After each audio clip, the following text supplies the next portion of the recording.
All right, so this is the shot that we have got at level 3, and you can see that the prime lens, the 35mm f1.8 lens, has done a fantastic job in adding a lot of depth here. You can see the nice blur in the background. Yes, we still have some of the prop related problems like the stains left by this coffee. I'm deliberately not paying too much attention to things like this. Even you can see we have some bad looking highlights here, which also we're going to take care of. We're going to get that smooth lighting, which will not even leave bad looking shadows like the one that you see here.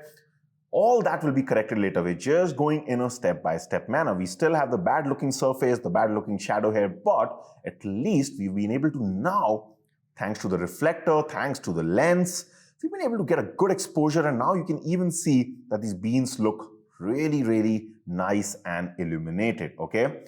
Now, what we're going to do is, before I compare this with the other level shots that we've taken till now, this time, remember, one of the things that we have added to this level is at least a minimal basic editing to this shot. So I'm going to be performing that on a free application called Snapseed. Okay, I'll talk more about that when we go inside our phone. So I'm going to shift this, take this photo inside my phone, and let's edit it at least a bit. Once we have the edited image with us, we'll compare it with the last level shot. So let's do it. Also, just before I start the editing process, of course, one of the important things, which is a huge difference in this shot, is just check out how clean this shot is when I actually zoom in. Remember, we saved all the light from shutter speed by making it slower, and our ISO was at the base 100. So this, if I zoom in, you can absolutely see there is no noise this time. This looks so beautiful. Even if someone, let's say you give this shot to a client and they really want a wall-sized poster out of this shot, they will be able to print that out because it's so clean, okay? All thanks to the lens. Now, let's get to the editing part. All right, so let's do some basic editing to this shot. Now, here I'm using a completely free app by Google called Snapseed, and you can download it on your phone from your respective Play Store, no matter whether you have an Android phone or an Apple. It's available on both. And if you've not already guessed, I do have a separate detailed course on only just on Snapseed, how to absolutely master this app. It's almost a 4.5 hour long course. So do check that out, because obviously here, I'm just going to be a bit fast. I'm not really going to be into explaining all the panels and the settings that you're going to be seeing, okay? But it's fairly easy to understand and you'll get a good idea, okay? So we've just opened this image as we shot with the 35mm lens here. And what I'm going to do is I'm just going to tap on the right here on this tools icon. That's where all the editing panels and settings are there on Snapseed. So I'm going to click on this first panel which says Tune Image. And we're just going to basically correct some exposure related issues, mainly on the shadows. Okay, that's something you will often do in food photography. Even though you might be using good lighting, good reflectors, sometimes darker areas just have to be illuminated in editing. So I'm going to move my finger vertically and go over here to shadows, okay? So shadows means increasing the exposure only of the dark parts, which are the beans in this case. So just see the difference when I move now, my finger horizontally to increase or decrease the shadows, okay? So just see the effect now. You see? If I decrease it, can you see? It mainly keeps the effect on the darker parts, right? So I just want to get more brightness out of this. If I tap on this right icon, little icon on the top here, top right corner, you can see the before and after. Okay, it's a very convenient app to use. And let's see if we can change something here. We already had a good contrast here. Remember, this was the level 3 shot with the prime lens, so that was not a problem. Probably I'll add a bit of warmth to it because it is a coffee shot and it just looks better if it's slightly warmer, okay?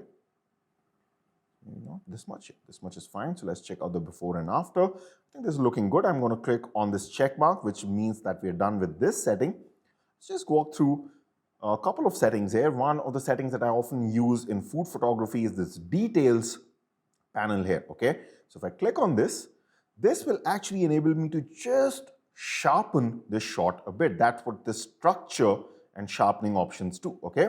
So sharpening means sharpening very fine details, and structure means sharpening the overall shot in a much more broad manner, as you're going to see. So, of course, I go into much more detail about and the explanations about this in my Snapseed course, where we literally have so many images, that we edit. So do check that course out also. You can see here, so if I go it all the way, you can actually see the difference, right? You see the difference. It really starts to sharpen the shot a bit. You don't want to overdo this because this will start to add that noise-like artifacts in the shot, and we don't want that because we worked hard to get rid of that problem, right? So this much is fine. So I'm going to click on the check mark. Anytime you get back to this home screen and you want to check the before and after, just long press the image with your finger like this. You can see this is what we started off with. If I leave it, I see the edited part. Okay, it's a very convenient app to use. Also, I want to crop this image a bit. Okay, so I want to click on this crop, let the crop be on free, and at least I want to get rid of that bad looking background, even though we were able to blur it a lot, but still it's not really making sense in this shot. Background is something we'll start taking care from the next level. Okay, I'll just give it a slightly tight crop here and maybe crop it from the left a bit. I don't mind having the down part. And yeah, that looks good. You can see now this kind of brings the whole thing much more closer. Everything looks more emphatic. All right, let's continue editing. Now the next thing I want to quickly do is, let's just see here. There are a lot of options here. One of the very cool options is the Selective Tool option, which I spend a lot of time in my Snapseed course, because what this allows you to do is, let's say right now, I just want to increase the overall sharpness of the shot, but only of the beans mainly, okay, especially the beans in the front. And what this allows me to do is, I can just tap my finger somewhere where the beans are, like this, okay? And this might be slightly tough for you to understand, so don't worry if you don't understand this particular setting. It's a bit complex, but if I move two of my fingers now, like in the pinching motion on my screen, this actually tells me, the red area that you're seeing is actually telling me that if I make any changes now, where is the effect of these changes going to take place? So it has an algorithm by which wherever you place the point, it actually sees the surrounding areas and it only affects something similar to the point that we had kept on. So it's only affecting the beans because that's where I initially touched my finger and the point is there. Okay, so I only want to affect these beans in the start. So you can see now that area is very small now. And now what I can do is if I move my finger vertically, if I go to structure, the same setting that we'd used before, now I can actually bump this up slightly. You can see it's only affecting that part. Okay, it's tough to see the difference here because we are not zoomed in, but it is increasing the sharpness only of those front beans because those front beans are the ones that are sharp. And we just want to make them more sharp. So I'm just going to click on done. Let's see what we can do. I just don't want to spend too much time on this. Sometimes, as a beginner, it's okay to even use dramatic filters, which will just, with one click, do the job for you. For example, if I click on drama here, you can see that it actually just does things on its own, like this. They're basically just like the filters that you see on Instagram. I'm not a big fan of doing all this, but let's say use something like this, or maybe drama 2 like this, but let's reduce the intensity because we don't want this shot to look unnatural also. Some people overdo it and I'm kind of against that also. Okay, so let's see the before and after. Yeah, just kind of taken away the warmth and put this filter. I'm even actually gonna reduce the filter strength.